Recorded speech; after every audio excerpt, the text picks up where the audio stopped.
তো যারা পুরাতন আছেন অনেক প্রফেশনাল তারা একটু সাজেস্ট করতে পারেন, সমস্যা নেই, আই ডোন্ট মাইন্ড। তো হ্যালো গাইস, প্রি ওয়ার্কআউট মিলে আমি কী কী খাই এবং কী কী খাইলে জিমে গেলে আমি শক্তি পাই, অনেক এনার্জি পাই, সেগুলো শেয়ার করি আপনাদের সাথে। চলেন, ফার্স্ট অফ অল বেসিক্যালি আমি আপনার কফি খাওয়া হয়, ব্ল্যাক কফি আর মধু, কিন্তু ব্ল্যাক কফিটা শেষ, এই জন্য প্রথমে যে ইসবগুলোর দানা নিব 2 চামচ, চামচটা দেখে দিচ্ছি, এই যে এতটুকু পরিমাণ ইসবগুলোর দানা 2 চামচ নিলেও চলে, দাম 2 চামচ। তারপরে আছে এই কিশমিশ, 10 থেকে 12 পিস কিশমিশ। তারপরে মধু তো মাস্ট, মধু দিব আপনার হাফ চামচ মধু। আগে কিন্তু পানি দিবেন না, ঠিক আছে? দেন এবার পানি,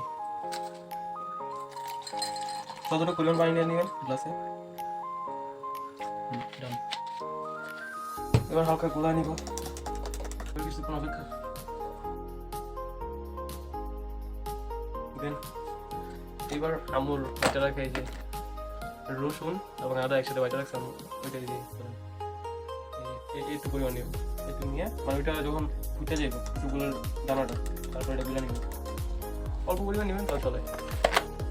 দেন ভালো করে গুলা নেবেন, রেডি হয়ে গেল আমার ড্রিঙ্কস প্রি ওয়ার্কআউট। এটা খাইলে খুবই এনার্জি দেয় আমার জিমে, ঠিক আছে? আর কফিটাও দেখাবো আপনাদের, সমস্যা নেই। এটাই আপাতত আজকের জন্য। আরে হ্যালো গাইস, একটা জিনিস তো ভুলে গেছি না, ওটা হলো কলা। কলা কিন্তু মাস্ট, ওই পানিটা খাওয়ার পরে কলা খাইবেন, কলা খেয়ে দেন আপনি ওয়ার্ক করতে করতে জিমে চলে যাবেন, ঠিক আছে? পানিটা মাস্টলি খাইবেন। আর যারা ট্রেনার আছেন তারা আমার সাজেস্ট করতে পারেন, কারণ আমি তো নতুন, অতটাও জানি না মানে প্রি ওয়ার্কআউটে কী খাইলে ভালো হয়।